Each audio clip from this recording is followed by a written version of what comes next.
Liberation Hour. Liberation Hour. Ni saa ya ukombozi.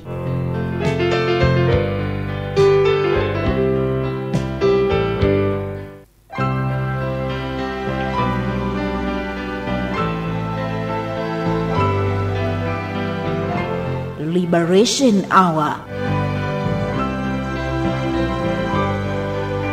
Liberation Hour. Ni saa ya ukombozi.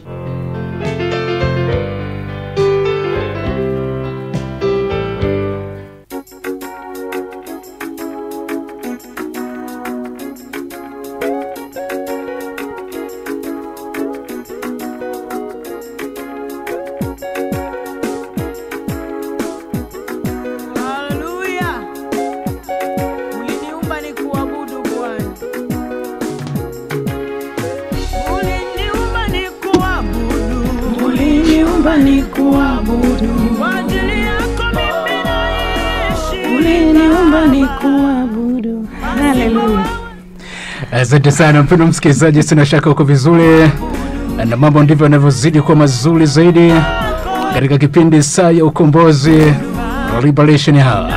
Asante sana. Na mpendwa msikilizaji, sina shaka uko tayari katika kuweza kushiriki nasi wakati huu, ikiwa basi pengine Jumapili imeenda vizuri, lakini pia nikukumbushe kwamba hapa studioni mambo yameshakuwa mazuri zaidi na zaidi kwa ajili ya kukujulisha kila ambacho tayari kimeshaweza kuandaliwa hapa studioni.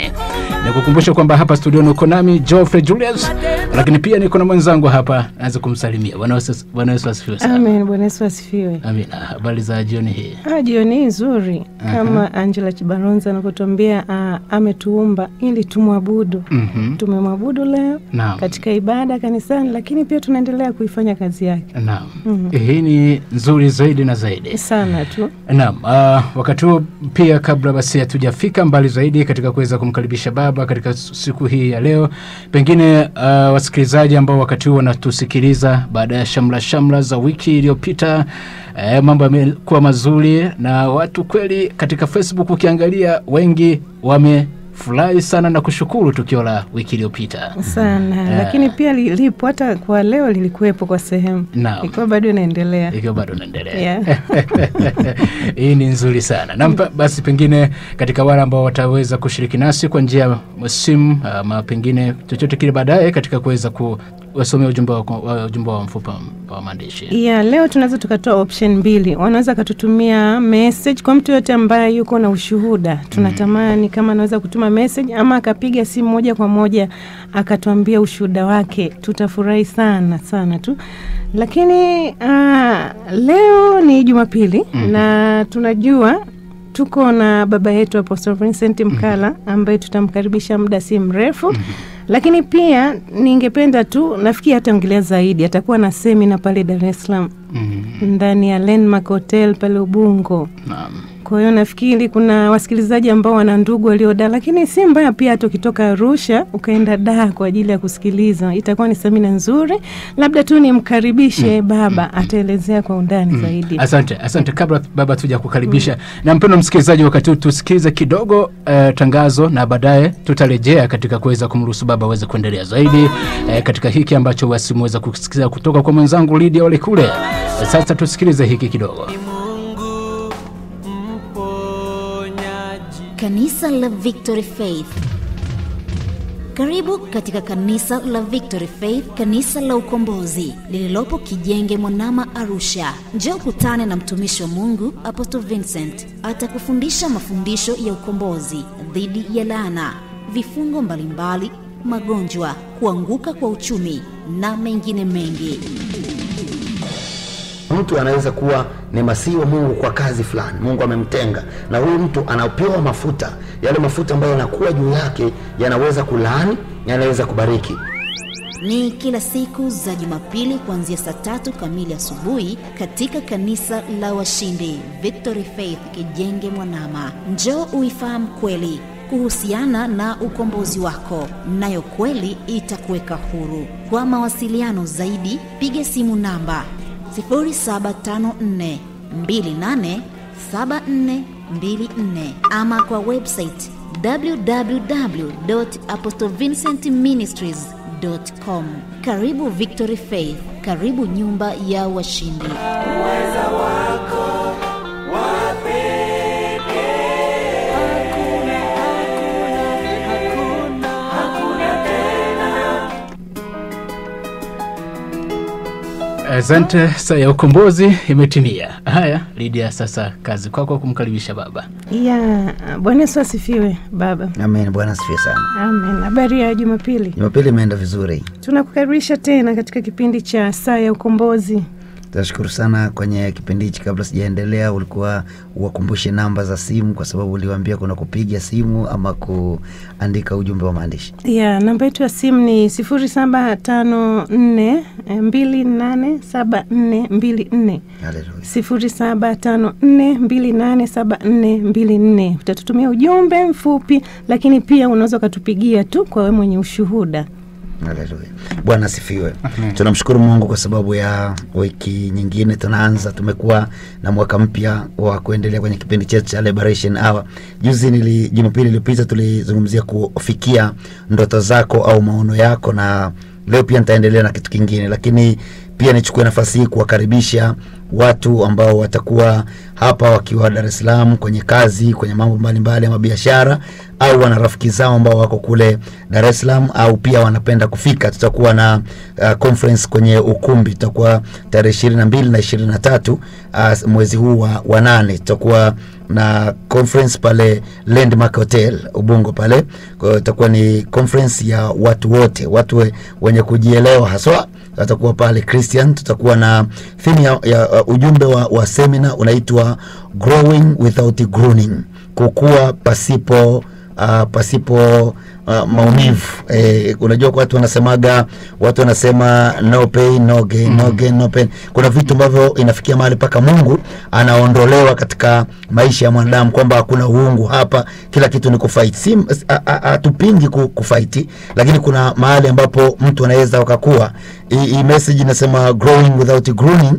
Groaning ni kama kitu kinachogugumia ama kinalia wakati wa kukua. Ndio maana tunasema hujawahi kuona miti kule forest inapokuwa ikilalamika. Wakati inakuwa unaona miti inaendelea kuchipua na inamea inakuwa, lakini haijawahi kulia. Inawezekana kufikia mahali ama kukua kufikia vitu pasipo kuumia. Inaitwa growing without groaning in life and ministry.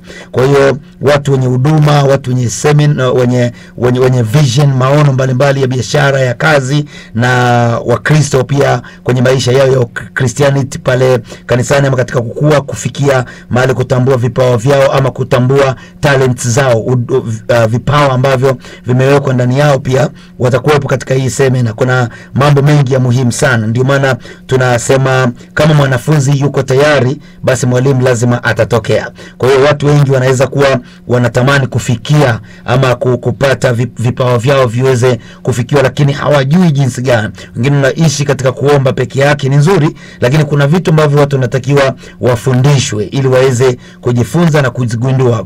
Watu wanapojifunza wanagundua haraka sana vipawa vyao, potentials ambazo Mungu ameweka ndani yao, au pia wanaweza ukawa rahisi wao kutumika. Leo kwa nini watu wanasema mafanikio ni Freemason drama nini? Hizo zote ni kwa sababu watu wengi hawana wigo mpana wa kufikiri. Watu wengi wamefungiwa mahali fulani padogo sana. Kiingereza wanatumia neno la sijui Kiswahili yake itakuwa nini? Kufinyiliwa.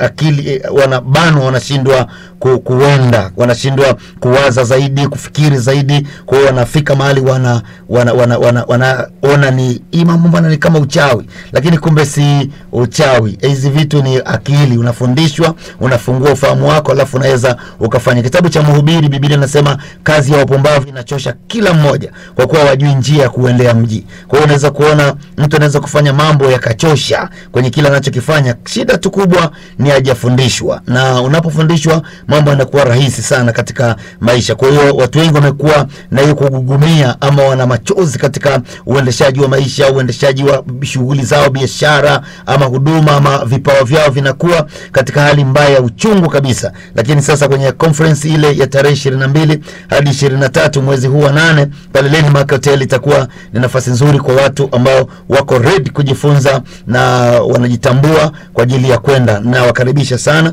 Mimi mwenyewe nitakuwepo pale ndani na mitume wengi watakuwepo. Hii ni conference ya muhimu sana. Watu wa Dar es Salaam haswa mikoani watafika. Tunapata watu kutoka Muleba na sehemu nyingine nyingi watakuwa wakija, wameona kwenye mtandao, kwa hiyo wako tayari kwa hilo. Kwa hiyo nawakaribisha sana. Labda sisi tuendelee tena hapa leo kwa kazi yetu hii kubwa. Tumekuwa na mwaka mpya wa kujifunza kwa ajili ya kufikia malengo, kufikia visions ambazo Mungu ametuwekea ndani, lakini nataka kuzungumzia heading moja ambayo ni muhimu sana kwa wasikilizaji wangu. Inasema you are destined under spirit of poverty. Hatima yako chini ya roho ya umaskini. Kila mtu yuko na hatima. Tunazungumzia hatima. Ukichukua katika ile neno hatima, kuna spiritual destiny, alafu kuna physical destiny. Ukizichanganya zote pamoja zinaitwa glorious destiny. Hizi zinaitwa hatima iliyotukuka. Sasa ili uweze kufikia kwenye hatima iliyotukuka, haya mambo sharti yaweze kwenda pamoja. Lazima yaende pamoja hivi vitu viwili, kwenye hatima za kiroho na hizi hatima za kimwili. Kuna mambo kama haya. Ukiwa unajifunza kuhusiana na mtu ambaye yuko vizuri kwenye akili, ambaye anataka kufikia malengo yake na mambo mengi sana, huyu mtu anafundishwa kwamba lazima uwe na ngome, yani lazima uwe na mahali ambapo hapo mahali panakuwa ni kama mentor wako, mahali pako pa kujifunza, mahali pako pa kujificha, mahali pako pa kwa hivi. Wasomi wengi sana, si wote lakini wasomi wengi tulionao Tanzania, akisha kwenda standard 7 akabahatika kwenda form 1 2 3 pale, anaingia form 4 tayari unaanza kuona kiburi kinamshika, hata mpango wa Mungu anakuwa hana. Kama alikuwa akiomba vizuri, anafanya hivi kanisani, unakuta hawezi kufanya tena. Sasa watu wengi wanakuwa hawajaandaliwa kwenye changamoto nyingi za maisha, na ndio maana wanafikia mahali hawafikii maono yao, ama ndoto zao bado hazifikii, kwa sababu ili uweze msomi mzuri anafundishwa kitu kinachoitwa discipline, ama kuwa mtu wa integrity, mtu wa nidhamu. Ili uweze kufikia mambo lazima uwe hapo kwenye nidhamu, na uweze kuwa na nidhamu kama huna ngome. Na mtu yote mwenye ngome ni mtu mwenye nidhamu. Kwenye kitabu cha Daniel, Biblia inaeleza vizuri pale kwamba kuna bwana mmoja alienda akamheshimu Mungu wa ngome. Lazima hakuheshimu Mungu mwingine ambaye baba zake walimheshimu, lakini katika mahali pake alimheshimu Mungu wa ngome kwa dhahabu, fedha na vitu vya thamani. Yaani kuna mahali lazima uwe na nguvu zako pale. Kwa hiyo tunapozungumzia kuhusiana na destination ama hizi hatima, kila mtu ametengenezwa, amekuja hapa duniani. Ukisoma kitabu cha Yeremia 29 na ule mstari wa 11, Biblia inasema, Mungu anasema, najua mawazo naye kuwazia ni mawazo ya amani, kukupa tumaini katika siku zako za mwisho. Lakini sasa unaweza kuona pale kwenye kupewa tumaini, ndio hapo tunapozungumzia destination. Kufikia destination, ukitafsiri kutoka kwenye neno destination moja kwa moja, ama destiny, inakuwa kama vile ni mwisho. Lakini destiny ni neno lililotoka katika lugha ya Greek, alafu likaokotwa sehemu zinaitwa Mesopotamia, ile neno katika makaratasi. Kwa hiyo limekuja kuletwa katika translations za Kizungu, likaishia kama vile ni mwisho wa mtu. Lakini kihalisi destiny sio mazishi ya mtu, sio kifo cha mtu. Destiny imegawanyika. Ni kama vile tunasema kwamba lazima ifike mahali shule uliosoma ikupe matunda, lazima ifike mahali kazi uliofanya ikupe matunda. Hizo ndizo zinazoitwa destiny. Kwamba kazi uliofanya, family ulionayo ikupe matunda. Matunda ninayozungumzia yani uishi, usikie vizuri kuwa katika hii ndoa, usikie vizuri kuwa katika huyu mke, usikie vizuri kuwa kwa huyu mume. Hizo ndizo zinaitwa. Lakini watu wengi wameishi katika mambo magumu. Nikifundisha masomo ya ndoa, nazungumzia kwamba ndoa nyingi zimekuwa kama kiatu kinachobana, kwamba watu hawasikii amani ama raha kuwa katika ile maisha pale. pale ndani. Kwa hiyo ujana wa mtu lazima ufike mahali umpe matunda ya ujana wake. Hii ndio tunazoita destiny or destination, kufikia kwenye zile hatima. Lakini sasa nazungumzia hatima ya mtu ikiwa chini ya roho ya umaskini. Umaskini ni spirit, ni roho kabisa. Lakini tunapozungumzia umaskini ni ulimwengu mkubwa, na leo tutajitahidi sana, lakini hatutamaliza somo hili, tutaendelea nalo. Kwenye tunapozungumzia kuhusiana na swala la hatima ndio inayoshawishi. Hatima ile destiny yako ni kitu kinachovutia, ni kitu kinachoshawishi sana. Hutatumia nguvu kubwa sana wala fedha nyingi sana kufanya kampeni. Hasa leo ukitoa mfano katika kama chama tawala, ukitoa mfano kwa chama tawala kama kinatawala nchi sasa hivi, hatima yake ya miaka 5, miaka 10, miaka ngapi iliyopita tangu kimeanza kutawala, katika miaka yote tuseme ni 50 sasa na kitu. Katika miaka hii yote ambayo imekuwa ikianza kutawala, chama tawala kikitawala nchi, hawahitaji sana kufanya kampeni kubwa sana. Wanatakiwa tu kujipima ni kwamba hatima yao wamewaacha Watanzania katika hali gani katika mwaka wa kwanza, miaka 5 ya kwanza, miaka 10 iliyopita, miaka mingine, katika miaka yote wamewaacha Watanzania katika hali gani. Hiyo ndio itakayoamua kampeni zao ziwe ngumu ama ziwe rahisi. Destination ni pale hatima, mwisho. Unapofikia mwisho wa jambo hili kwenda kuanza jambo jingine. Kwa mfano, tulikuwa na mwaka mmoja ambao umepita kwenye Liberation Hour, na tumeweza kwenda ile Liberation Hour ndio inaweza kuamua sasa tulivyomaliza Liberation ya mwaka mmoja. Watu wanapokaa katika radio, wanaposikiliza, wana gain kitu, wanajifunza kitu fulani, ama tu wanaishi wanakisinzia pale kwenye radio, hakuna kitu chochote kinachogusa maisha yao. Kama vitu kama hivyo hamna, basi mwaka huu tunaanza wa pili sasa, ambao umeanza, tunaanza sasa Jumapili ya kwanza ni kama ni hii, maana ya tarehe 2 ilikuwa ni tunamaliza mwaka. Sasa hii tunaanza, itatuchukua ngumu ama rahisi sana kwa jinsi tulifanya. Walimu walio kuchukua mabango katika nchi ya Tanzania kuna siku special ya taifa, wakawa wamenyanyua mabango makubwa sana wakiwa wameface mheshimiwa rais, wakamwambia unatuachaje shemeji, unatuachaje. Hiyo ndio destiny, hiyo ndio hatima, kwamba sasa unatuachaje sisi walimu, na umeoa mwalimu wetu, dada yetu, kaka yetu, dada yetu, mdogo wetu, umemchukua wewe kwamba ni first lady wa nchi. Sasa unatuachaje? Walikuwa wanadai pale, unatuachaje. Hiyo ndio inazungumziwa hatima. Kwa hiyo unapokuwa umewaacha watu vizuri, kesho hutakuwa na shida sana ya kupambana, kwa sababu hatima inazungumza. Tunapozungumzia destiny, inashawishi watu waendelee kusafiri na wewe, waendelee kukupigania, waendelee kukutetea. Hatima tu ndio inayoamua.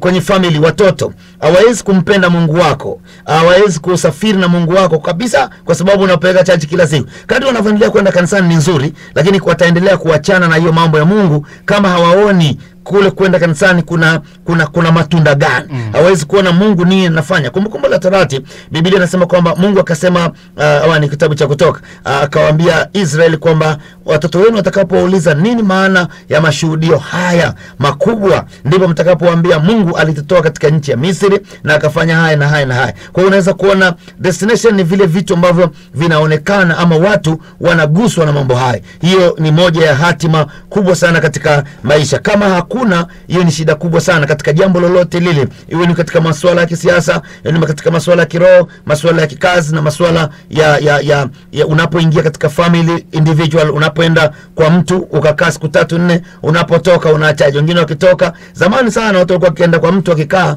wakitoka anaondoka na picha kwenye album, anaiba picha. Zamani kuna chomoa picha kwenye album. Sasa mtu akiangalia sema wale wageni wameshaiba tena picha hapo. Kwa hiyo ukija album itolewe. Maana zamani TV ilikuwa ni ngumu sana kwenye nyumba za watu, vitu vingi sana. Wageni wanaenda kwa mtu, hawana simu pia kama leo, hakuna vitu vya kipubizi, hakuna radio yenyewe, ilikuwa shida kiasi fulani. Kwa hiyo inabidi sasa mtu kienda pale unapewa album ya picha. Kwa hiyo ile unaipitia sasa na uwizi mkubwa ulikuwa pale, unaiba picha ya mtu. Unajua maisha ilikuwa ya ajabu sana, unaiba picha ya mtu ambaye haikusaidii, unaenda nayo unafanya hivi. Ilikuwa ndivyo. Lakini sasa unapoishi pale, mwingine anaondoka na vijiko, ondoka na mwingine na nguo za watu, za watoto wa pale, ama ondoka nguo za baba wa pale, ama mama unasikia ile shati yangu ile mgeni kaiba. Kwa hiyo kile kinasababisha mgeni asije tena, ama akija kuna masharti yanawekwa. Kwa hiyo hatima yako ni kitu gani? Kwa hiyo hatima inaamua mambo mengi katika maisha ya watu. Wanafunzi wa Yesu, Petro aliye kumuuliza Yesu, Petro amwambia Yesu, sisi tumeacha family tumeacha mitumbwi tukakufuata wewe, tutapata kitu gani? Alikuwa anataka kujua ile hatima sasa ni nini. Maana wamemsikia pia Yesu akisema bado kitambo kidogo nitaondoka, bado kitambo kidogo. Wakaona hii tungo ni tata, wakamuuliza sasa utatuachaje, kwamba tunaishije? Yesu akawaambia, akawapa jibu lililo zuri sana kabisa, na waliendelea kumfuata huyu Yesu na mpaka leo. Kwa hiyo unaweza kuona hata huyu Mungu tunayemwabudu kuna vitu ambavyo ni hatima nini. Kwa hiyo unapokosa vile, Mungu anakosa ile ladha, ama Mungu anakosa ule mvuto katika maisha. Hatumwabudu tu kwa sababu yeye ni muumbaji wa kila kitu, na ndio maana kuna vitu vingi anavifanya kwenye maisha yetu. Hiyo ndio tunazungumzia sana kuhusiana na destiny. Oktoba 25 ni wakati wa Tanzania kutoa hukumu kwa vyama vya kisiasa. Ni hukumu, tunapewa nafasi kubwa ya kuwa majaji. Ni nafasi nzuri ya upendeleo. Sasa hiyo nafasi kila chama na viongozi wake viongozi itaamua siku ile kwamba hukumu itaangukaje, na hiyo ni jambo zito sana kwa Watanzania watakapochukua ile hatua ya kufanya. Sasa vyama hivi vitakuwa na kazi kubwa sana, kwa sababu namna gani uliishi na watu, namna gani umekuwa ukiwaacha watu hapo mtaani, namna gani ulifanya mambo na watu kwenye jamii yako, namna gani umechukua nchi, umetawala, umewaachaje watu, umewachukua kutoka hapa chini ukawapandisha au uliwadidimiza zaidi. Hiyo ndio tunazungumzia destiny. Kwa hiyo kuna destiny iko pia kwenye taasisi, iko kwenye vyama, iko kwenye masuala ya kiroho na masuala ya kimwili. Kwa hiyo kuna nguvu kubwa sana, na hapo ndipo mahali ambapo watu wengi wanatumia siasa za matusi, siasa za nini, kwa sababu moja kubwa sana ni ile watu hawana kitu cha kuonyesha. Unapokosa kitu cha kuonyesha mtu, basi inabidi uwe mkorofi tu. Uko tunafundishwa wakati fulani kwenye michezo ile ya martial arts, zile mambo ya hizo. Kwa tukifundishwa kwamba unapo fight na mtu, ukishindwa kufight naye inabidi uwe mkorofi, hata kama mnajibishana, ama unakuwa mkorofi ili kumaliza ile story. Nchi ya Rwanda, miaka 3 nafikiri imepita nyuma, alikuwa anafuatilia siasa zao, 96% ya wananchi walikuwa hawataki kuwa na uchaguzi mkuu. Sio government, wanafanya sio katiba maneni ama serikali, raia hawataki. Wanasema kwa nini tupoteze hela, tunamtaka bado president wetu Kagame abaki. Kwa nini walikuwa wanafanya vile? Kuna jinsi ambavyo walikuwa watu walikuwa wana uadui mmoja kwa mwingine, walikuwa na uadui ya kikabila, walikuwa na uadui wa mambo mengi, walikuwa na viwango tofauti vya kielimu. Walikuwa kuna viwango Watusi na Wahutu, kuna ambao wamesoma zaidi kuliko wengine, walikuwa na tofauti za elimu, walikuwa wameziweka wazi. Tofauti za kikabila walikuwa wameziweka wazi. Tofauti za miili zilikuwa pale, nimekuwa hapo mara kadhaa katika nchi yao. Baadaye ikaja katoweka kabisa. Na sasa baada hizo tofauti na ile vita, watu kuuawa karibu zaidi labda 1,000,000, ile kuuawa zile tofauti zao, akaja president akawachukua watu katika zile tofauti zao, akawaleta. Sisi ukifika Rwanda leo huwezi kuruhusiwa kusema mimi Mtusi, mimi Muhutu, unazungumza utaifa. Sisi utaifa mbele. Kwa hiyo sisi ni Warundi, sisi ni wa Rwanda, utaifa kwanza. Kwa hivyo utaifa ndio salamu yao kubwa. Kwa hiyo wamerekebisha mambo kama yale mpaka leo. Sasa nchi haina vurugu tena. Unaweza kuwa Watusi 15 alafu kwa Muhutu mmoja, lakini bado ukaishi kwa amani katikati yao. Kwa hiyo wanasema hapana bana, tunataka. Kwa hiyo hizo ndio destination, hizo ndio hatima nazungumzia, ambavyo viongozi wengi wa siasa wanajisahau sana, na inapofikia mahali wanatumia fedha mingi kuhonga, fedha mingi, ama wanabidi waende kwa waganga kienyeji ama kufanya mambo mengi kwa sababu hawajali watu. Lakini sasa kwa Tanzania hukumu inakuja la siku nyingi sana. Sasa mambo kama hayo ni unaachaje, unatuachaje? Hiyo ndio tunazungumziwa destination. Unaachaje kutoka hapa kuja hapa? Kijana ambaye ulikuwa unasoma, ujana wako mpaka leo unaonyesha nini katika ujana wako? Hiyo ndio tunazungumzia destination. Unaonyesha nini baada ya kutoka hapa, ukaoa, ukaolewa, ukaishi katika ndoa? Unaonyesha nini kutokea hapa? Kazi ulizozifanya. Kuna mtu amefanya kazi, amekunywa pombe, amekula, ameharibu maisha yake yote. Kwa hiyo hana anachoweza kuonyesha katika maisha. Na nakumbuka haya mambo yako phases, yako kwenye hatua ama awamu. Unatoka kwenye awamu hii unaingia kwenye awamu hii. Kwa hiyo unapokuwa kwenye awamu hii lazima kuna matunda ambayo unapaswa kuyaonyesha katika awamu hii. Unapokuja huko tena kuna matunda unapaswa kuonyesha. Sasa kuna mtu hana hana kabisa, anaishi kiajali katika dunia. Hili ndio tatizo kubwa, na watu wengi hawana hizi hatima zao. Na tunapozungumzia kuhusiana na swala zima la hatima, kwenye kitabu cha Mwanzo mlango wa 12 ule mstari wa kwanza hadi ule mstari wa 4, Mungu alimwambia Ibrahim, ondoka, akamwambia toka pale ulipo, toka katika nchi yako, toka katika nyumba ya baba yako, toka katika jamaa zako, nami nitakufanya kuwa baba wa mataifa mengi. Kwa hiyo unaweza ukaona ili tuweze kuinuka, ili tuweze kubarikiwa, ili tuweze kufanyika hivi, kwa nini anamwambia nitakufanya kuwa baba wa mataifa mengi? Anamwambia toka ili hatima yako niifanye kuwa hatima kubwa sana. Kwa hiyo unaweza kuona hatuwezi kubadilishwa hatima zetu kama hatutakubali kwanza ili eneo ambalo linazungumziwa hapa kwenda kufight kwa ajili ya ile hatima, kutoka katika nguvu ya ufukara na umaskini. Umaskini kitu kikubwa sana, kibaya. Umaskini jambo baya, na umaskini umeendelea kutawala hasa ndani ya Christianity, ndani ya Christians, kwa sababu hawakufundishwa hilo. Walifundishwa tu baada ya kumpokea Yesu ni kwenda mbinguni. Kwa kuna mambo ambayo waliyakataa na yaliwakimbia. Kuna mambo ambayo hawakujipanga kuyatumikia ama kuyafanyia kazi, hawakuyahitaji, hawakuwa na shauku naye, wakayaacha na kuyapuuza. Leo wameyakimbia sana. Unajua katika miaka kadhaa ilipita tu hapa nyuma, ilikuwa ukivaa, missionary anakuja anakuwa na container kubwa sana hapo nje. Akija sasa mnapofanya kazi kwa missionary pale, mnafanya kazi, anaamua kuguswa au apatie suruali. Suruali zenyewe ni za wale watu kule Amerika. Sasa huku unakuta mtu analima garden pale nje, anapewa ile suruali. Inasemekana nilikuwa nasoma historia moja kwenye kanisa, nilikuwa nasoma inasema mtu wa kwanza, mtu alivyovalishwa suruali, Mkristo wa kwanza kuvalishwa suruali, alikutwa anatoka jasho sana pale kwenye container. Mzungu missionary anajikuta huyu mtu mbona atoki, kumfuata akakuta amechukua ile akawa anaivaa kama koti. Kwa hiyo sasa ameshaingiza miguu huku na huku, hasa mahali pa kupenyeza kichwa usoni suruali imeshindikana. Kwa hiyo anang'ang'ana, jasho limemtoka ndani ya container. Kwa hiyo unaweza kuona watu wali preach wakasema computer ni ile chapa ya mnyama. Kwenye kile kitabu cha Ufunuo anazungumzia kuhusu mnyama. Kwa hiyo wakasema ni ile chapa ya mnyama. Kwa hiyo unaweza kuona computer zilikataliwa, ziliachwa. Watu walikaa hivi, watu walikuwa wakifanikiwa ama ukisoma unaonekana kama kituko fulani. Kwa hiyo wasomi wengi sana walikataliwaga na makanisa, walikataliwaga na vyombo vya kidini. Kwa hiyo wasomi wengi wakawa sana wapagani, wakawa tu wanakaa kanisa, wanakaa nyumbani, wanasoma, wanapotelea mashuleni, hawataki. Na ndio maana unaweza kuona mpaka leo wasomi wengi sana, leo ni nafasi tunapoona wasomi 3, 4 hadi 6 tunajua basi wasomi wako makanisani. Lakini wasomi wengi sana wamekuwa wakiendelea bado kukimbia, kwa sababu kuna asili ya kwanza ili wakimbiza, ili wakataa.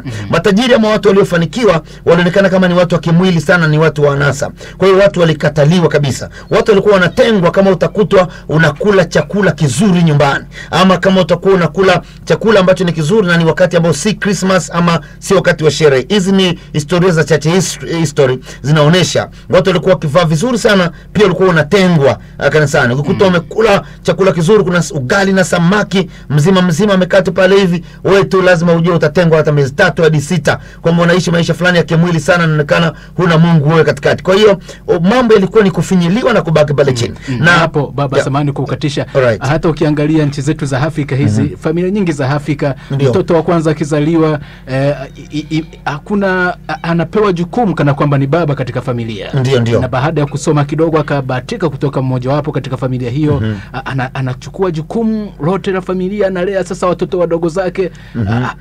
Familia haiandai hao wengine katika kuweza kuyamudu majukumu mengine. Preparation kubwa sana haifanyiki. Na ukiangalia katika family pia kumekuwa na shida, kwa sababu mtoto anapozaliwa kama huyu unavyosema, anapozaliwa katika family huwa anapewa majukumu ambayo yani kialisi. Kwa kifupi, wazazi wa Kiafrika asilimia zaidi ya 94 wamewaandaa watoto wao kuwatumikia wao pale nyumbani. Yani waliwaandaa kwa ajili, unafahamu hata ile nyimbo ya shule ni amka hapo asubuhi sijui na salimu. Yani ilikuwa tu ni kitu cha wazazi, yani kufanya mambo, yani hatukuandaliwa fight na maswala yaliyoko mbele yetu, hali fulani za kiuchumi, hali zaidi. Na ndio maana unaweza kuona mpaka shuleni leo mpaka shuleni hasa Tanzania, mpaka shuleni leo watu hawafundishwi namna gani ya kupambana na maisha pale. Unapata tu watu wanapita tu kwenye mahesabu, watu wanapita kwenye science fulani, watu wanapita kwenye elimu tu ya vitabu, lakini hawaandaliwi kabisa kupambana na changamoto za kimaisha zilizoko pale mbele. Na hili ni tatizo kubwa sana, na hili lisingefaa kuanza shule, lifaa kuanza na wazazi. Lakini wazazi walituandaa katika hali hizo, waliandaliwa na wakaandaa na tukaandaliwa katika hali ya kufaidisha wao. Kwa hiyo unakuta hata asubuhi watu wangefundishwa salamu ni za kwao, watu wangefundishwa, kuna vitu vingi ambavyo vingefundishwa vilikuwa ni kwa ajili tu ya kufaidisha hapo nyumbani. Ndio unaona mtoto akizaliwa anapewa vyeo vya baba, anapewa cheo cha mama, kama ni wa kwanza anakuwa pale nyumbani kadogo hivi kana misuli, kwa sababu tayari kameshajua kubeba makuni, kusonga ugali mkubwa, kuandaa vitu mezani. Kwa unakuta hivi kuna kwa hivi, na anapozaliwa wa pili anajikuta anabeba pia majukumu yale, huyo anakuwa yaya wake anamsaidia, yani kumekuwa hivi. Kwa hiyo preparation kubwa imekuwa haipo. Tunapozungumzia maandalizi ni kama vile hata church haikuandaa watu katika masuala ya mafanikio, ilitenga kati ya mambo ya kiroho na mambo haya ya kimwili, ilitenga kabisa. Lakini unaweza kuona kwamba mimi ningekuwa hapa studio bila kuwa na huu mwili hapa studio, bado singefika hapa studio. Kwa hiyo hivi vitu vinategemeana. Watu hawakuandaliwa katika mambo haya, na ndio maana imekuwa shida. Watu hawakuandaliwa katika masuala ya kuweza kumtumikia Mungu ama ukampenda Mungu na ukamiliki pia fedha. Na tatizo kubwa sana ambalo limekuwa pale, kuna andiko moja linasema huwezi kumtumikia Mungu na mali. Sasa kuna shida kubwa sana katika jamii, na mimi nazungumza na watu tuna Kiswahili ni lugha yetu nzuri tu ya taifa letu, lakini mtu anapotaka kusoma Biblia afanikiwe inabidi ajue pia lugha nyingi sana, au akae na mtu ama aabudu kwa mchungaji ambaye anajua tafsiri nyingi za Biblia. Unajua Biblia haikutoka moja kwa moja katika lugha Greek kuja Kizungu, kuja Kiswahili. Ilisafiri sana mpaka ikaja kutafsiriwa Kiswahili na ikaja kwenye lugha zingine za Kimasai ama Kichaga na vitu kama hivyo. Sasa katika lugha halisi ukisoma neno huwezi kumtumikia Mungu na mali, ile tafsiri ukisoma haizungumzii pesa, haizungumzii mali, utajiri. Katika Israeli kuna Mungu mmoja alikuwa wa ndama, ambaye huyu Mungu wa ndama inasadikiwa alianza kutengenezwa na Yeroboam zamani, enzi za Suleiman kule. Kwa hiyo akatengenezwa, na alitengenezwa na mjakazi wa Suleiman. Mjakazi wa Suleiman ndiye alimtengeneza huyo Mungu wakati Suleiman alikengeuka fulani kwenye kitabu cha Wafalme wa kwanza. Alipokengeuka, Mungu akamwambia ufalme wako nitampa mjakazi wako. Kutokea pale sasa inasadikika katika zile sanamu, ukisoma kwenye kitabu cha Wafalme, zilitengenezwa sanamu za ndama, zilitengenezwa na Yeroboam. Yeroboam alipotengeneza zile, moja hapo ilikuwa inaitwa katika lugha ya Kiaramu, sio Kiarabu, lugha ya Kiaramu ilikuwa inaitwa mali kabisa hivyo, lakini ilikuwa manake ni Mungu. Na ndio maana akasema huwezi kumtumikia Mungu Jehova na Mungu mali, sio Mungu fedha, sio fedha. Hapana. Sasa watu wengi wanasema huwezi kutumikia fedha na huwezi kutumikia mali na Mungu. Watu wanachanganya vitu kichwa chini miguu juu, na ndio maana watu ni maskini mpaka leo. Lakini Mungu anayezungumziwa pale, fedha sio Mungu. Alikuwa anazungumziwa pale ni Mungu anaitwa mali, ambaye huyu Mungu alitengenezwa na Yeroboam ili kwamba watu wasije wakatoa sadaka wakamrudia Mungu Jehova, ili wabaki upande wake, kwa sababu alisema watu watakapotoa sadaka watahama kwa huyu Mungu, watahama kutoka kwangu, wataenda kwa huyu Mungu mwingine ambaye ndio Mungu mkubwa aliyoketisha kiti cha enzi kwa Daudi. Kwa hiyo sasa ili wasije akaeka Mungu anaitwa mali. Kwa hiyo aliposema kwamba huwezi kutumikia Mungu na mali, alikuwa anamaanisha mali Mungu. Yaani kuna Mungu ambaye ni goddess, ni miungu midogo, Mungu ile arifu ndogo. Ndio alikuwa kule. Kwa hiyo si Mungu fedha. Huwezi kusafiri na Mungu kweli kabisa kama unaishi katika maisha ya umaskini, kama huna mafanikio. Kwa sababu Biblia inasema hivi, unajua ili uweze kuwa mtu wa kiroho, uweze kuishi ile wanasema maisha ya kiroho. Wanasema huyu mtu ni wa kiroho sana, huyu mtu ni wa kiroho namna hii. Ili uweze kuishi maisha ya kiroho lazima uwe ni mtu wa ibada. Na Biblia inasema hakuna ibada pasipo matoleo. Kwa hiyo unaweza kuona kwamba kama hakuna matoleo huwezi kuwa umeabudu. Na kama huwezi kuabudu, huwezi kukua kiroho. Kwa hiyo utaabudu vipi kama maskini unatawala mahali pake? Ndio maana tunazungumzia you are destined under spirit of spirit of poverty. Maskini ukishakuwa pale, mtu mwenye hatima haiwezi kwenda.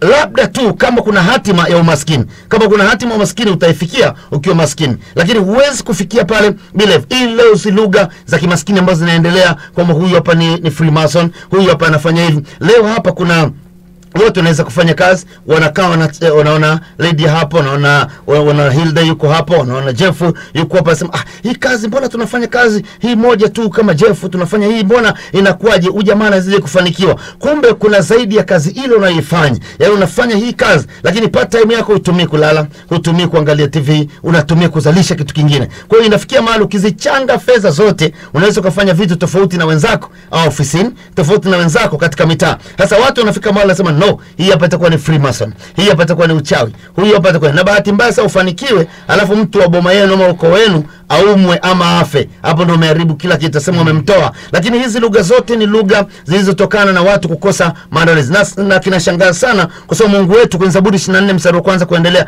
asema fedha na dhahabu na vyote na wote ni mali ya Bwana. Lakini nashangaa leo tunaweza kushikana mikono tukaombeana kufanikiwa, na watu wanaambianaga ubarikiwe, lakini mtu akishabarikiwa anaitwa Freemason. Yani hatuwezi kumwamini huyu Mungu katika kutenda, ni kwa sababu tu ya kukosa maandalizi. Na hili ni tatizo kubwa katika maisha ya watu. Kwenye kile kitabu cha Mwanzo Mungu alimwambia Ibrahim, toka, nitakufanya kuwa baba mataifa mengi, nitakufanya kwa kupitia wewe mataifa yaweze kubarikiwa. Kwa hiyo unaweza kuona ili uweze kufikia kwenye hatima iliyotukuka ni lazima kutoka katika roho ya umaskini, katika migandamizo ya umaskini. Hatima ya mtu sasa na kitabu kile cha Yeremia 28:29, hatima ya mtu ipo ndani, na ile hatima yako iweze kuonekana izaa matunda.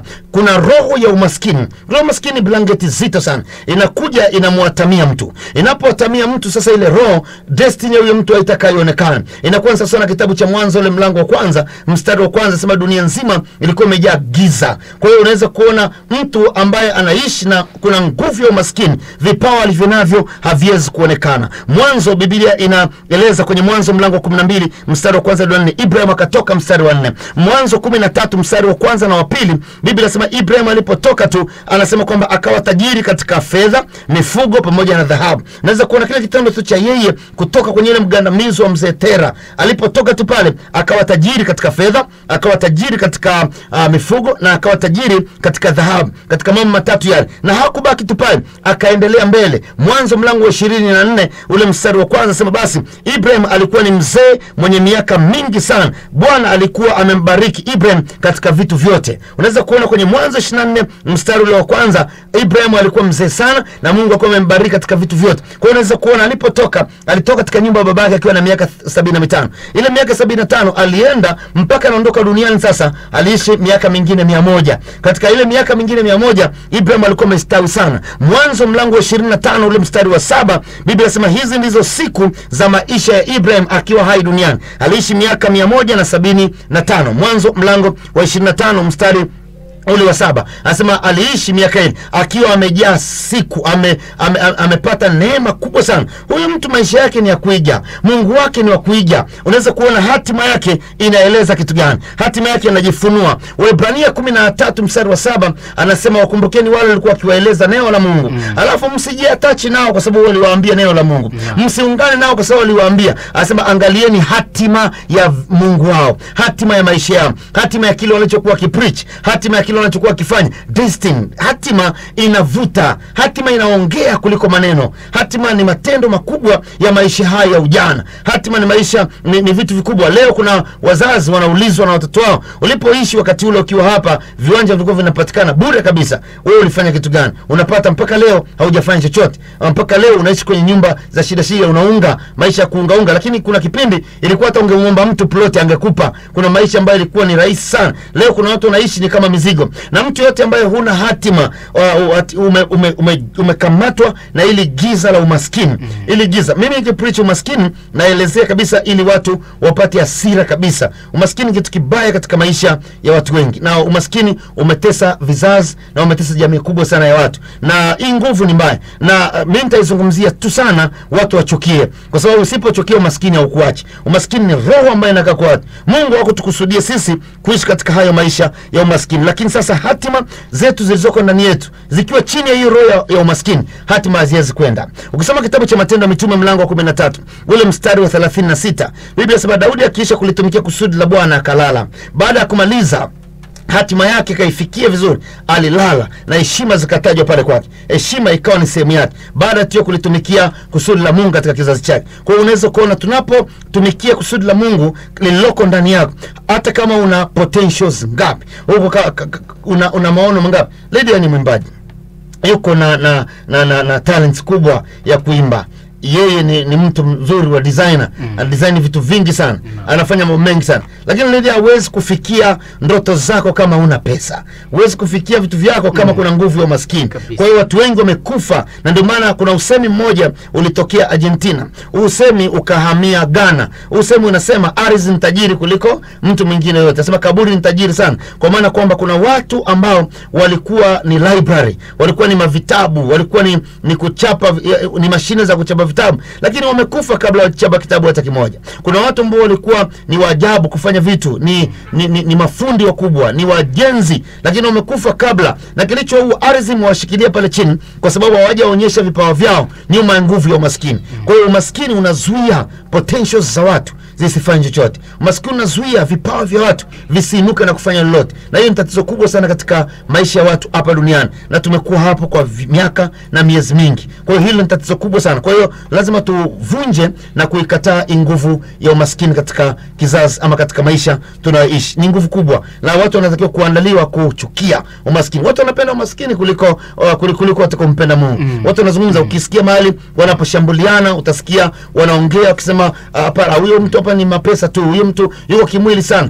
Kuna lugha nyingine ambayo inatuharibia sana, inasema tafuteni kwanza ufalme wa mbinguni alafu mengine yatakuja. Sasa watu wanashindwa kujua kwamba ufalme unatafutwaje. Unapozungumzia ufalme unazungumzia ulinzi, unapozungumzia ufalme unazungumzia afya njema, unapozungumzia ufalme unazungumzia fedha. Na ndio maana huwezi hata siku moja kupewa karatasi uambiwe andika kuhusu ufalme ukaacha kutaja mali ama mafanikio ukafikiri utafaulu ule mtihani. Huwezi kufaulu. Kwa hiyo mafanikio, ufalme, sisi Biblia inasema tumeitwa kuwa makuhani na wafalme, na ili tuweze kushinda hatuwezi kuwalaumu sana wale waliojengea misingi, lakini sasa tuamke, tujifunze, tugundue sasa nini cha kufanya. Kwenye kile kitabu cha Yohana 17 mstari wa 4, Biblia inasema, Yohana 17 mstari wa 4, Yesu anasema sasa Baba nitukuze. Hiyo ndio Biblia nyingine inazungumzia kuhusu destination, kwamba Baba nipe hatima yangu, nipe tuzo yangu, kwa kuwa nimesha imaliza ile kazi niliyopaswa kuifanya. Yesu ili aweze kuifanya hii kazi, Yesu alikuwa ni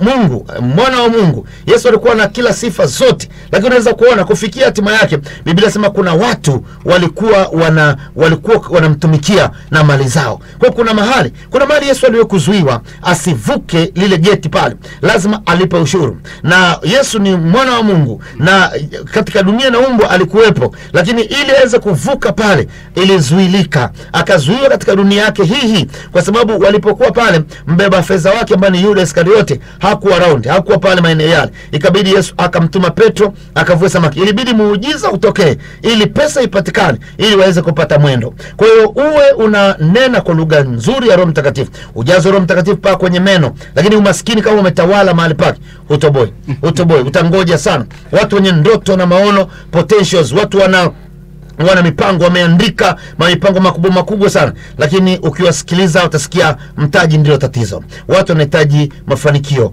Mfalme wa Mungu haupeleki kwa maombi. Mfalme wa Mungu haupeleki. Kuna vitu vinahitaji prayer, lakini kuna vitu ambavyo havihitaji maombi, vinahitaji nguvu ya fedha. Kwenye kitabu kile cha Kumbukumbu la Torati mlango wa 15 ule mstari wa 4, Biblia inasema kwamba kwenu hata kuwepo maskini. Utaanza kuona mbona Mungu hajasema kwenu hata kuwepo tajiri. Anasema kwenu hata kuwepo maskini. Kuonesha umaskini ni laana. Umaskini kitu kibaya iruhusi. Na kuna nchi ambayo Mungu ametupatia umaskini. Nitakuja kuzungumzia vyanzo. Umaskini una vyanzo vingi sana hadi umaskini kuweza kuwepo. Umaskini unaweza ukasababishwa na viongozi wa kisiasa.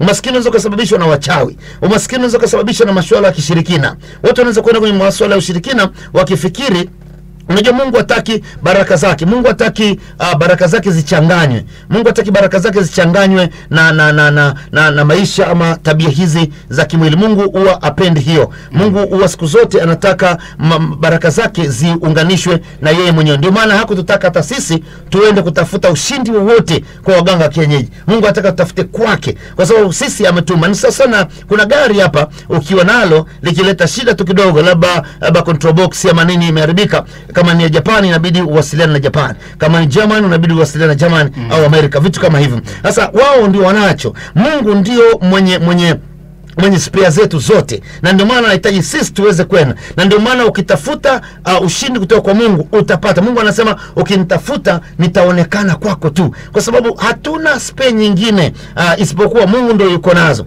Sasa ndivyo ilivyo pia katika haya maisha ambayo tunaishi, ili tuweze kufikia tunachopaswa. Hizi ndoto zetu. Mungu ametupatia talents ndani yetu, vipawa. Kipawa ambacho kuna vipawa vya kuimba. Hata ungeenda kwenye ile mambo ya vipawa zile za kwenda kushindana ili apatikane mshindi.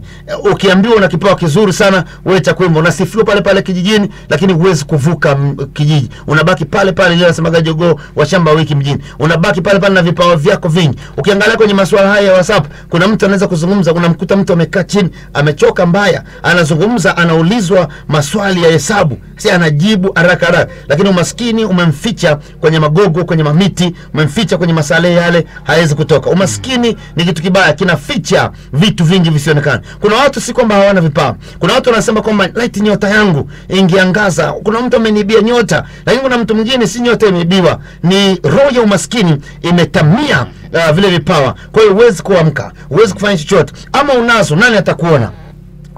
Ukiwa na nguvu ya maskini huwezi kuona wala ukumbukwi. Nguvu ya maskini kitu kibaya sana. Na ndio maana Kumbukumbu la Torati 15 mstari wa 4 anasema kwamba hata kuwepo maskini kwenu. Hasemi hata kuwepo tajiri kwenu. Anasema hata kuwepo maskini kwenu. Kumbukumbu 15 mstari wa 4. Hii ni kodi nzuri sana. Mimi nilikuwa niliishi maisha ya lapa la rangi hii na lapa la rangi hii, lakini nilipogundua huu mstari nilianza kusimama nao, nikasema kwenu maskini watakuwepo. Ukisoma hapo kwenye mstari wa 11 anasema maskini hawataisha katika nchi. Sasa maskini wanakuwepo, si lazima iwe mimi. Anasema kwenu hata kuwepo maskini. Kwa hiyo maskini watakuwepo ili ninyi mliofanikiwa basi muwasaidie. Maskini unaweza kusababishwa na nguvu za giza. Maskini unaweza kusababishwa na masuala ya ushirikina kama alivyosema. Maskini unaweza kusababishwa na matumizi, kukosa nidhamu katika meza. Watu wanapokula chakula, watu wanasaza vyakula kwenye meza. Hii inaweza leta umaskini sana. Hii inaweza kuleta nguvu. Watu wana waste, wanatupa, watu wana rib. Hizi zote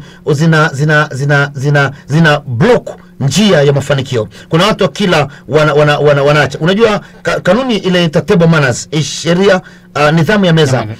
Nidhamu ya meza inasema unapokula, kama unakula samaki ama kuna chakula, inabidi uache. Kama kuna soda inapaswa uache kidogo, inabidi uache wali. Kama unakula uache kidogo, uache ngogwe kidogo, uache marago iliyoko pale kidogo, uache na samaki kidogo, ili kwamba chakula hichi kikikuzuru, chakula kikikuzuru, unachukua kile vile vyakula vyote vinapelekwa mkemia mkuu, alafu anaenda kupima. Lakini leo watu wana waste, anaacha ugali, anapiga nyama zote. Hii ni kuonesha si kwamba hata anaachilia kwa ajili ya kupima. Hii hapa ni maisha, si ni uzungu gani?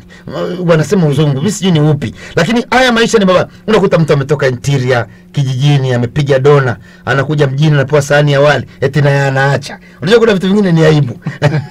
Si maisha. Kwa hiyo kwenye madampo ya watu wanamwaga vyakula kuonesha ishara ya kufanikiwa. Hii inaleta umaskini. So umaskini unaweza kuletwa na vitu vingi sana kwenye maisha. Nikisema kwamba siasa inaweza ikasababisha. Kuna nchi, kuna maeneo kama kata ama wapi, kuna nchi ambayo ilikuwa ina miaka 9 iliyopita ilikuwa na watu sijui milioni 4 ama 8.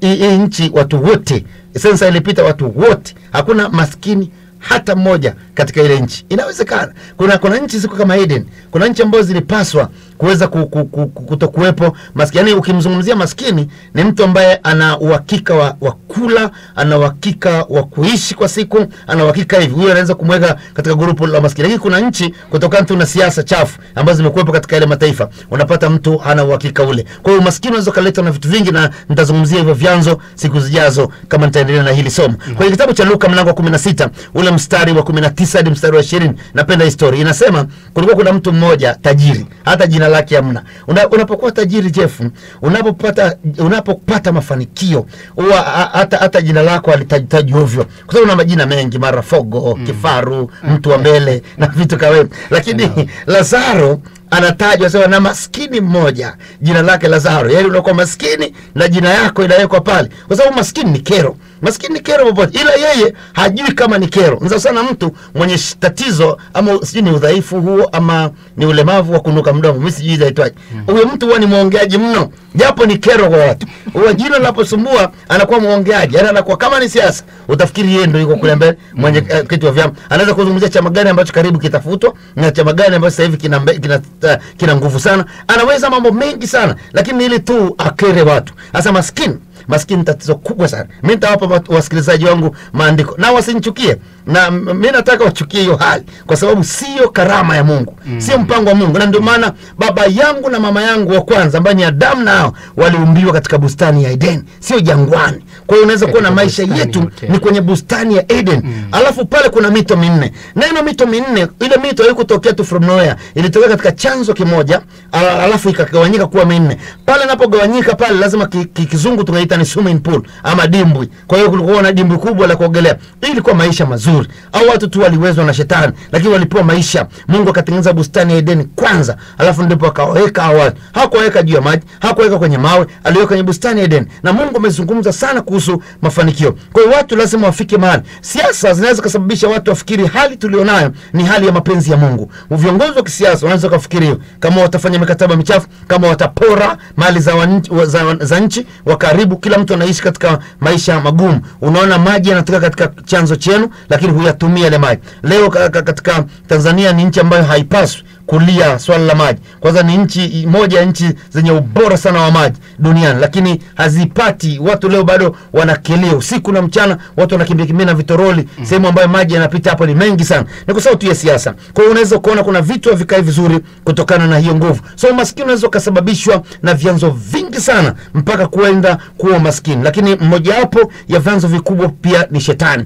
Biblia inasema kwenye kitabu cha Yohana mlango wa 10 inasema shetani kazi yake ni kuchinja, kuua, alafu na kuharibu. Kwa shetani ana kazi nyingi sana. Nafikiri simu zikiingia utaniambia, nafikiri mimi nikishaanza kuflow nakimbia sana. Kwenye kitabu kile cha Luka 16 mstari wa 19 anasema tajiri mmoja ambaye ni hana jina, yeye alikuwa ni tajiri. Anasema kwamba yeye alikuwa amefanikiwa, yeye alikuwa amestawi, yeye alikuwa na mwendo. Huyu anaitwa ni tajiri. Alafu Lazaro anasema kwamba na maskini mmoja jina lake lilikuwa Lazaro. Umaskini ni kitu kibaya katika maisha. Umaskini tatizo kubwa katika jamii ambayo tunaishi. Maskini anakataliwa hata na watu. Mstari wa 20 anaeleza vizuri kuhusiana na tajiri. Jinsi tarejea ni kuachia hii simu. Amen. Yeah. Asante msikilizaji, basi kwa wakati huu tutapokea simu kadhaa kama 3 hivi, na baadaye tutakusomea ujumbe mfupi wa maandishi. Naam, katika simu kwenye line hapa, habari za wakati huu? Bwana asifiwe sana. Mimi habari hapo studio. Studioni hatujambo. Tafadhali unaitwa nani na unapiga simu kutoka wapi? Ninaitwa Paulo kutoka Karatu. Karibu sana Paulo. Nashukuru sana. Unalipi la kushiriki nasi? Ndio. Amina.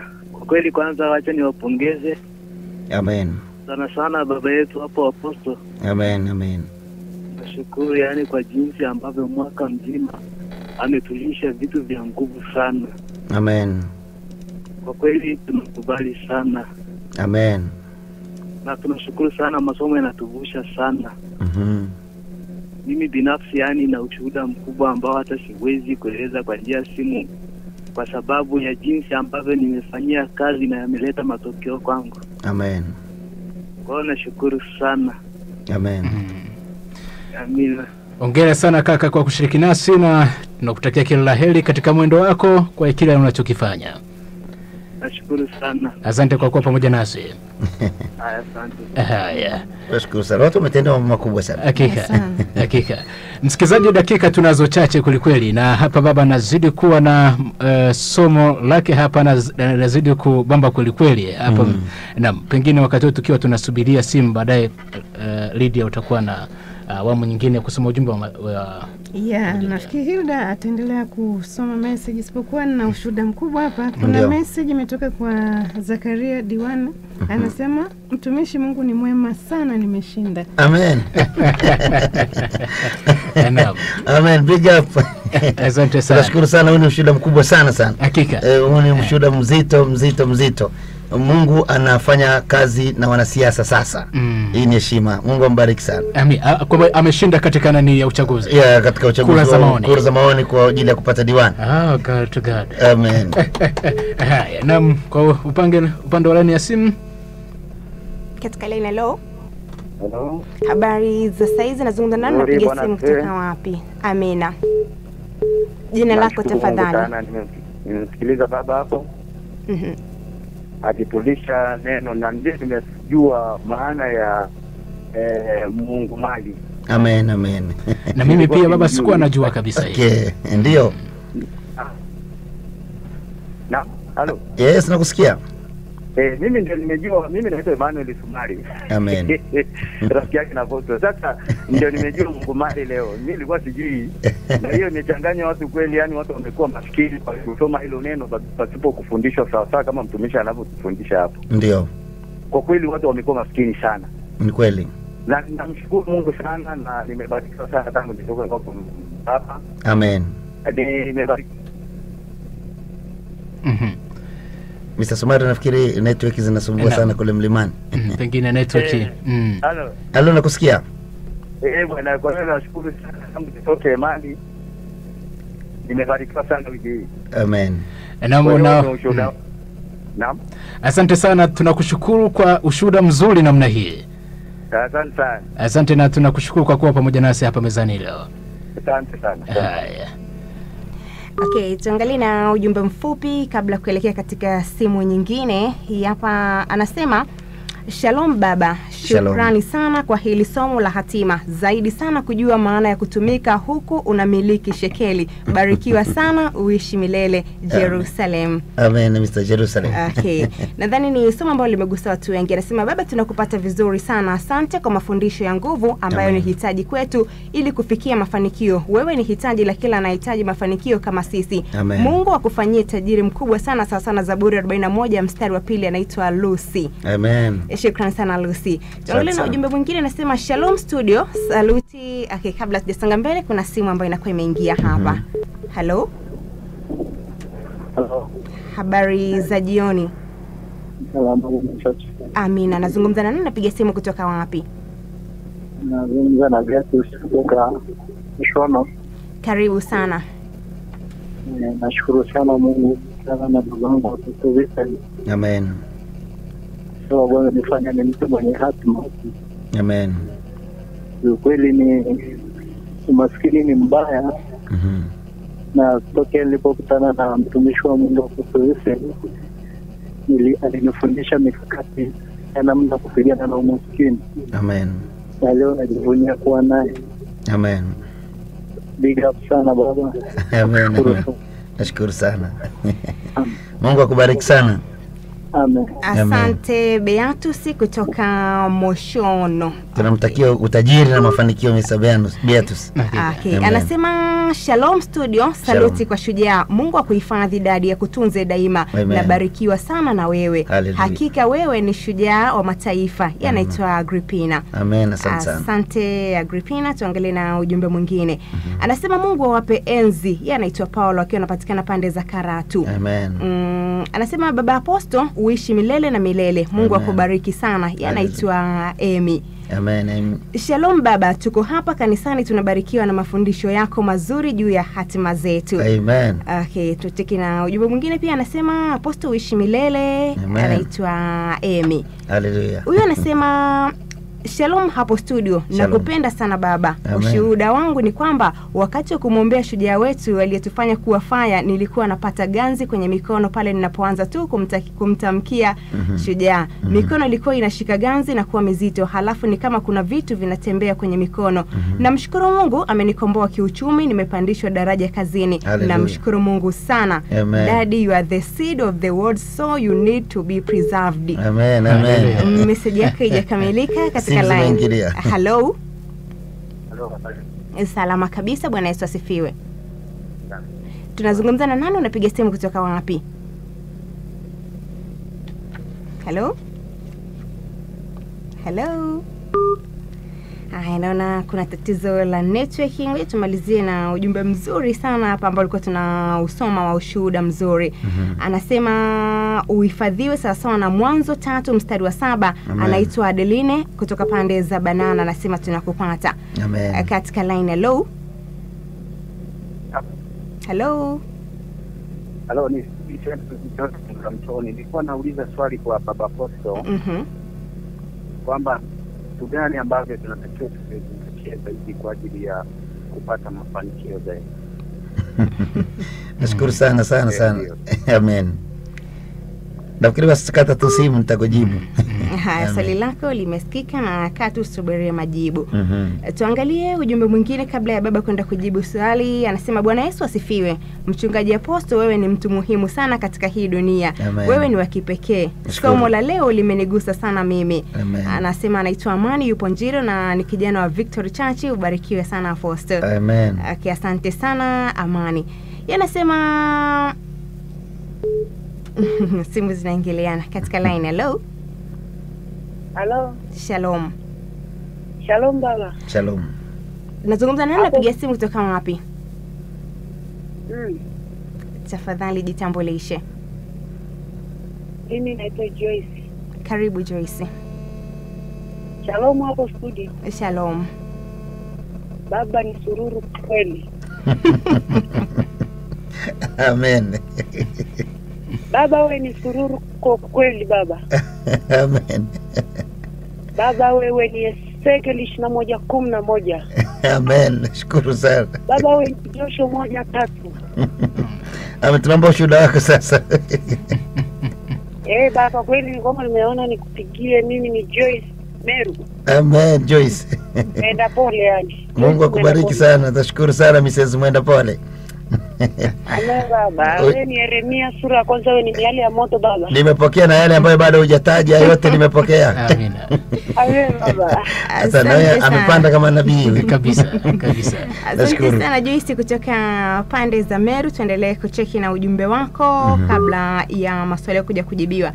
Anasema Shalom Daddy, uko juu sana, Mungu akuhifadhi. Akulinde uishi miaka ya miti. Asante sana Daddy kwa kunitoa mbali, kwani matamshi yako yana nguvu sana kwangu. Nimefurahi sana ibada ya leo kwa kunipa ufahamu zaidi kwenye maisha yangu.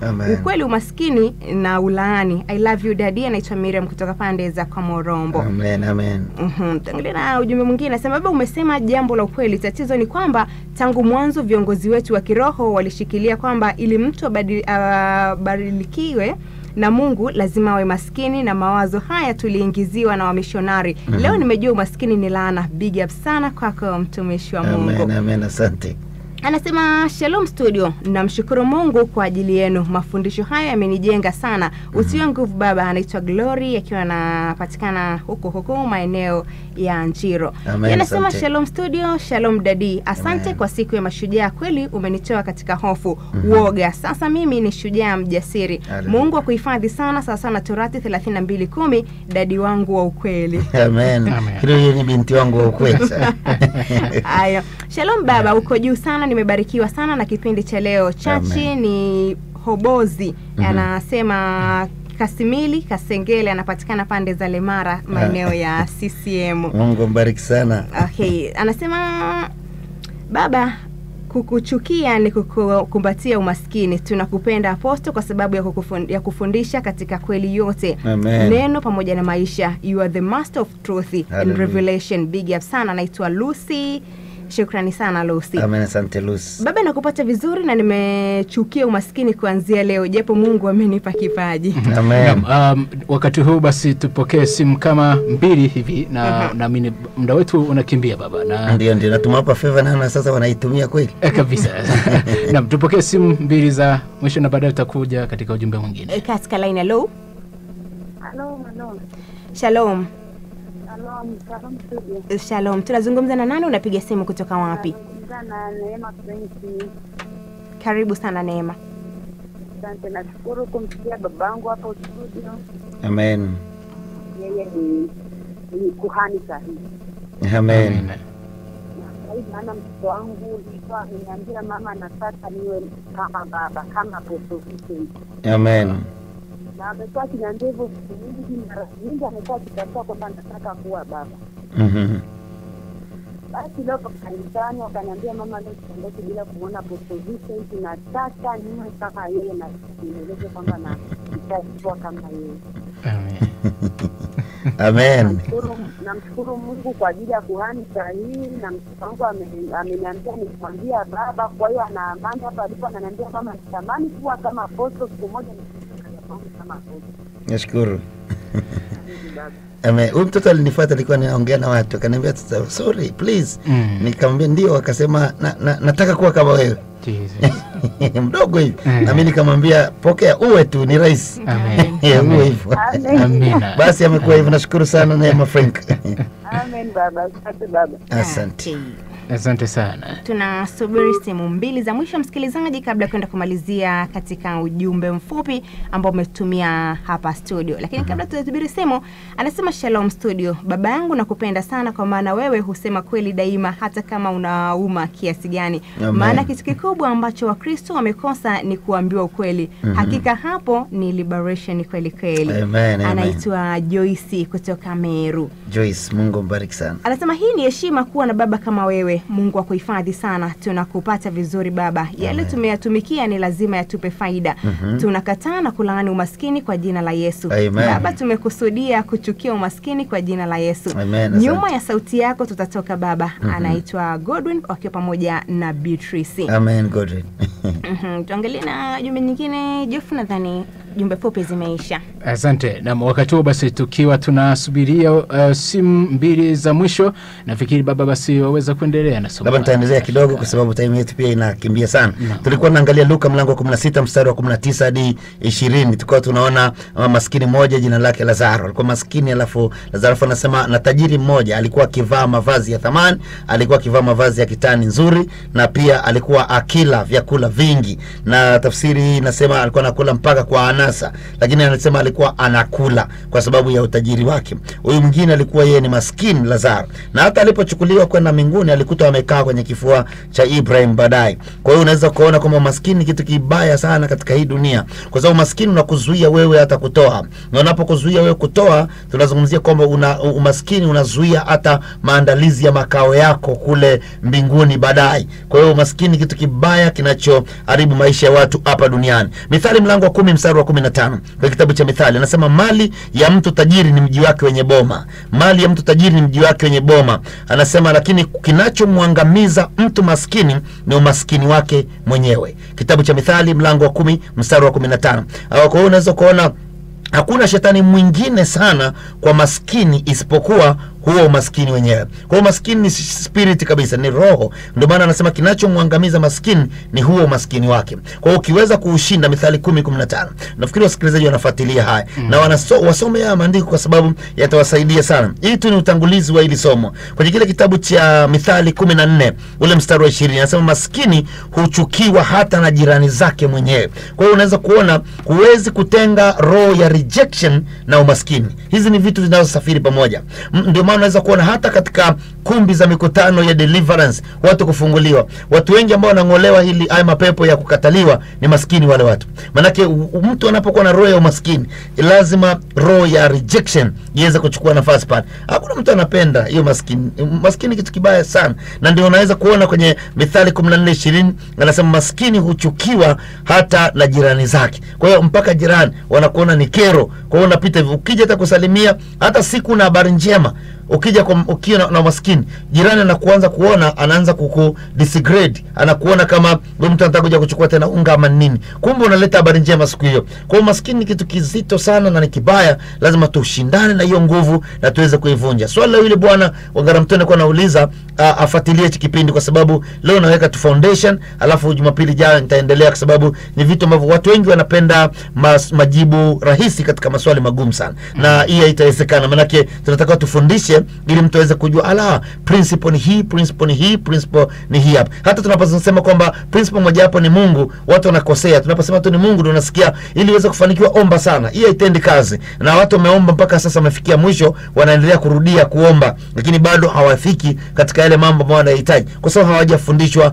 hizi kanuni. Kwenye kitabu cha Mithali 14 mstari wa 20 anasema maskini huchukiwa na ndugu zake. Tumesha iona hii. Mithali 18 ule mstari wa 23 Biblia inasema maskini hutegemea majibu kupitia maombi yake sana, lakini tajiri ujibu kwa ukali. Anasema kwamba maskini, Mithali 18:23 anasema hata yale yasiyohitaji maombi maskini hutumia maombi. Ndio maana tunasema hivi, ukiwa na mtu ambaye ukiwa unafanya prayer na mtu ambaye ni masikini, lazima ujue utaomba sana, lazima ujue utachoka tu, kwa sababu kuna mambo ambayo hayahitaji maombi, yeye atakuelekeza katika maombi. Sasa na kitabu cha Mithali mlango wa 18 mstari wa 20. Mimi nimekuwa nikiona hata kwenye ofisi yangu, wakati mwingine nilikuwa naona watu marafiki wanipigia simu, wananiambia Poso, please nataka kuja, wewe ni wapi? Ananieleza mahali fulani, na kuja ofisini, namkaribisha. Akija ofisini anakuja kunieleza namna ameomba. Kijana amekauka kama baiskeli. Sorry kama yuko kule wanasikiliza vizuri, leo nataka niwaponye.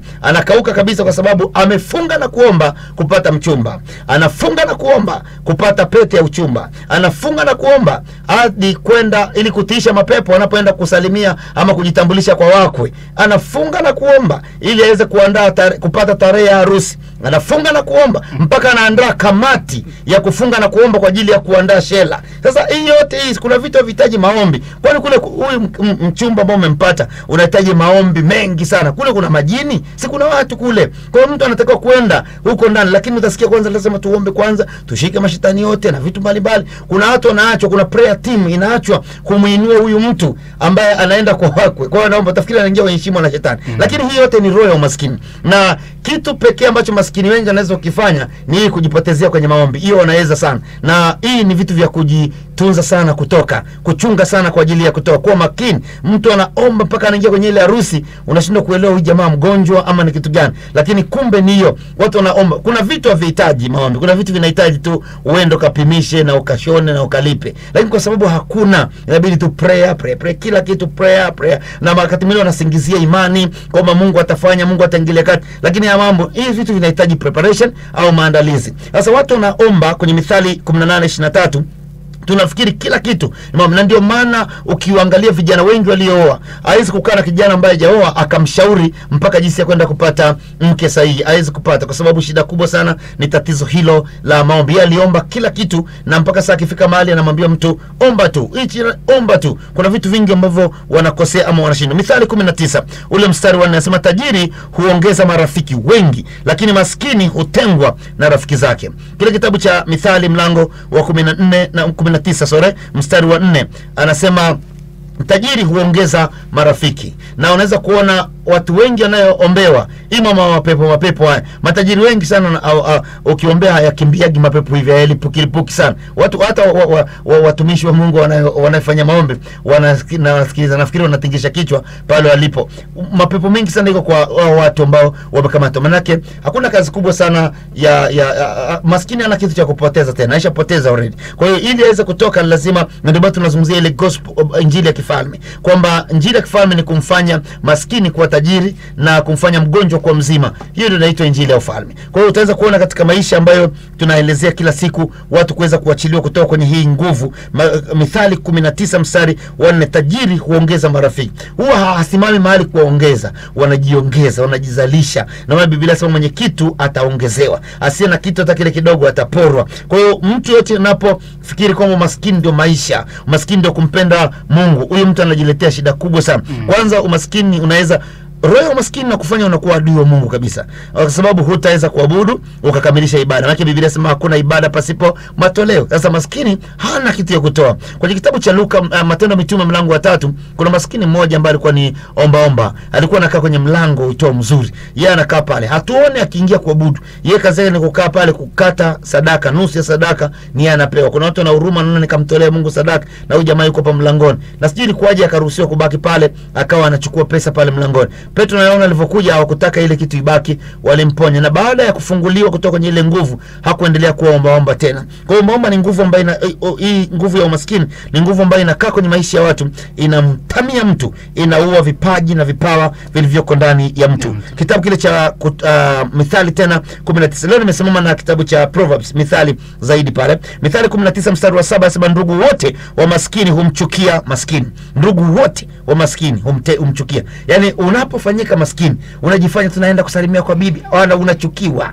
Unasema ngoja mwezi huu unaenda kwa baba, nimechukua likizo ngoja ngasalimia kwa. Hawataki kukuona. Na ndio maana unaweza kuona kwenye family mtu anapopigika kwa maskini, fukara kabisa. Kuna kingine anatokea hapo kwenye ukoo, yeye anapata pesa fulani, anakuwa hivi. Huyu mtu mwenye fedha, hata mtu anaugua nyumbani, alafu anapougua anazungukwa na maskini kama 6 hivyo, anamwambia ndio hospitali, anasema sitaki, wacha nifie hapa. Lakini kama mtaka ndio hospitalini, mpaka fulani aitwa, anaita mjukuu wake fulani, ama anaita mmoja wa watoto ambao anajua wamefanikiwa, huyu ndio anipeleka hospitali, ingine anipeleka aweza kunitupa mtoni hapa. Kwa hiyo maskini ni kero, maskini tatizo lote. Maskini huaminiwa hata na mgonjwa. Hiyo ni tatizo kubwa sana. Biblia inakataa na inasema kwamba hata ndugu wa maskini huzidi kumchukia. Kwa hiyo unapojifanya kujipendekeza, bibi sijamuona miaka 3 na umaskini wako, light ungefunuliwa hii. Kitabu cha Warumi 8 anasema viumbe vyote vinatamani kufunuliwa kwa wana wa Mungu. Light ungefunuliwa kwamba maskini hatakiwi popote, ungejifungia ndani. Maskini ni nguvu mbaya, na ndio maana tunaichukia, kwa sababu hata uwezi kumhubiria mtu injili. Kwa sababu kama ndugu wanakuchukia na wanajitenga na wewe, kama rafiki, Mithali 19 mstari wa 4, marafiki wanazidi kukimbia, wewe utamleta nani kwa Yesu? Utamhubiri nani? Utasimama ufanye kitu gani? Kwa hiyo vipawa viko ndani, utavimeza, vitabaki ndani ya tumbo yako na haviwezi kuinuka kwa sababu ya nguvu ya maskini. Ili uweze kwenda Mungu, si kama Mungu azungumzi, si kama Mungu hawezi kutuma watu. Mungu aweza kutuma, akutume wapi sasa? Maana Mungu akuambia sasa hivi hapa, ondoka uanze kwenda Babati, ukafanye 1 2 3 4, ukafanye sasa hivi. Roho maskini iko pale. Ukienda pale mjini kwenye basi, uwezi kusimama pale useme mimi ni mtumishi wa Mungu, nimetumwa na Mungu Babati. Hizo sasa mpaka ufike pale ni utaomba magari mengi sana mpaka upate gari moja sasa ambayo ina mtu mwenye huruma, tena atakwambia utaning'inia, utashika ile mkongojo pale, hutaweza kukaa kwenye siti. Maskini kitu kibaya. Watu wanapaswa kuchukia kwa sababu hata kusikia sauti ya Mungu ni ngumu. Hata kusikia unatumwa ni ngumu. Hata Mungu akusema na wewe pia ni ngumu, kwa sababu anasema na wewe kitu kipi. Na ndio maana tunazungumzia gospel of the kingdom. Injili ya ufalme ni kumwambia maskini au kumfanya. Ndio maana Yesu anasema, anamwambia wanafunzi wake, ndeni mkamwambia Yohana maskini wanahubiriwa habari njema. Watu wanafikiri maskini habari njema ni kumwambia aende mbinguni. Haingii. Kwa sababu unaambia mtu aende mbinguni, mtu ana madeni, mtu ana njaa. Kuna bwana mmoja alikuwa anafanya kazi ya mawe, baadaye akapigika sana. Alikuwa na mairizi mengi sana. Nikamkuta maeneo pale TRA. Ndipo tambulisho tu pale kwake, nikasalimiana naye. Niliposalimiana naye akaambia huyu ni apostle wangu na mwenzake. Mimi nikatoa fedha ndikuwa nazo. Nikamwambia chukua, naona kwanza hata wewe ujala. Mimi sikufunuliwa na Mungu, hapana. Nikamwambia chukua hii, naona wewe hata ujala. Akaenda akala. Jumapili nikamuona church, lakini sikumuita kanisani. Nikamuona amekuja church kwa sababu ya kitu kimoja tu, ya ile nguvu ya mafanikio. Mafanikio yanaweza kusababisha usikimbiwe, ukavuruta na ukaleta watu wengi sana karibu na wewe. Lakini ukikosa mafanikio utakimbiwa na kila mtu. Kosa mafanikio unatengwa na kila mtu. Mamangu alikuwa ni mwombaji sana. Alikuwa anafanya prayer za watu wengi, anawaombea watu wengi sana, kema mapepo. Kuna mama mmoja alimfuata nyumbani, akamwambia mama mzazi, akamwambia naumwa sana kichwa. Mama akaomba. Mimi nilikuwa sijampokea Yesu. Nikamwambia mama, chukua cabbage liko hapa ndani na unga, umpatie huyu mama aende akapike kule nyumbani. Akala ndio uje umuombe. Mimi sikuwa najua zaidi. Akampelekea. Yule mama alipoenda kupika akala, akamaliza na watoto wake. Hakuja kuombewa tena. Baada ya siku kadhaa mama alipomkuta akamwambia, "Mbona ukurudi? Na nilikusubiri." Akamwambia, kichwa ile iliisha." Kuna watu ni wagonjwa lakini kihalisi si kwamba wanaumwa. Maskini mwashika unawatesa, kichwa vinauma, mawazo makali sana. Kuna watu ambao Mungu akubariki, unaonesha injili kwa matendo. Kuna mtu anakuja, Yesu anasema kwamba usimwambie enda kaote moto. Unambariki tu huyo mtu, unamaliza tatizo lake. Lakini nguvu ya maskini ikiwa mahali pale, watu tabidi watumie maombi muda wao mwingi. Mithali mlango 19 mstari wa 7 asema ndugu wote wa maskini humchukia. Asema ndugu zote wa maskini wanamchukia. Jinsi gani hata marafiki zake huzidi kumchukia na kujitenga naye. Yeye hujaribu kuja kwao kuomba, lakini wanamwacha na ukimbia bali. Tunaomba mengi sana kuzungumzia katika hili. Sasa muda wetu unaenda sana. Mimi nitazungumzia hili tena katika kipindi kile kijacho, lakini wasikilizaji wangu wakae tu mkao wa kula kabisa na wajifunze hili somo. Wanasema kama mwanafunzi uko tayari, basi mwalimu tokea. Asante sana sana sana baba. Mwambie Farao aturudi tena Misri. Lakini kabla baba hatujafunga, ni bora umefundisha, maana kuna wengine wanajigamba kabisa, mimi maskini jeuri bwana. Hataki fedha, hataki chochote. Katika imani kuna vyama vya kidini, kuna kimoja kinaitwa chama cha mateso ya Kristo. Hicho ndio kinatesa watu katika dunia sana. Lakini watu watajifunza katika hii shule. Nitawapa school ya kutosha, watafunguliwa. Asante. Na mwisho kabisa baba, kama kawaida huwa unakuwa na neno la wiki nzima. Tafadhali neno hilo basi nitawapatia slogan yangu ya wiki, inasema the flag still wave. Bendera inaendelea kupepea. Hiyo ni slogan yangu ya kila wiki, the flag still wave. Asante. Mwenzangu kwa haraka tafadhali, manake hapa naona mwenzetu amesha. Okay, labda nipitie message tatu tu kabla ya kuweza kuaga. Nasema shalom dadi, na shukuru dadi kwa ibada ya leo. Kweli umenipa macho kuona kitu ambacho muda wote sikujua, lakini leo nimekijua. Kuna kiti cha uovu nyuma ya mtoto wangu, naamini kimevunjwa in Jesus name. Nami naendelea kufanya maombi mpaka kieleweke, uhifadhiwe sawa sawa na Mwanzo 7 mstari wa 3. Asante dadi wangu wa ukweli. Anaitwa Anavini. Ya pili hii hapa, anasema shalom mwalimu, ufahamu wako uko juu sana, unatufundisha mambo ambayo hatukuyafahamu na yametutesa kwa muda mrefu. Thank you. Nimalizie na ya mwisho, yanasema shalom dadi, nashukuru Mungu sana kwa kuwa na shujaa kama wewe maishani mwangu. Anaitwa Mheshimiwa Ernest Msingwa kutoka pande za Banana. Asante sana mbunge wetu. Asante. Na mwisho kabisa basi, mpendwa msikilizaji, katika hayo ambayo umeweza kuyasikia, tunakushukuru sana katika kuweza kujumuika nasi, lakini pia unaweza kufuatilia kipindi hiki kupitia YouTube na pia katika Facebook page, na katika masomo yote ambayo basi unazidi kufundishwa kupitia kipindi hiki Saa ya Ukombozi. Na namba ya simu hapa ni 0754287424, 0754287424. Katika kile ambacho pengine utakuwa na jambo lolote la kuuliza kupitia kipindi hiki, ama pengine kwa watu ambao wahusika waandaaji wa masomo haya ambao basi ndiye baba Apostle Vincent Mkala katika kipindi hiki Saa ya Ukombozi, watu tunakuwepo hapa kila siku ya Jumapili saa 1:15 kwa saa za Afrika Mashariki, na mwisho kabisa mpaka saa 2:30 hivi tunalikunja jamvi hili. Kwa majina mimi naitwa Geoffrey Julius, katika kuweza kushiriki nasi kwenye kipindi hiki nikushukuru sana na kutakia usikivu mzuri wa vipindi vingine vinavyofuata hapa studioni. Hadi mara nyingine, wakati mwingine, panapo majaliwa.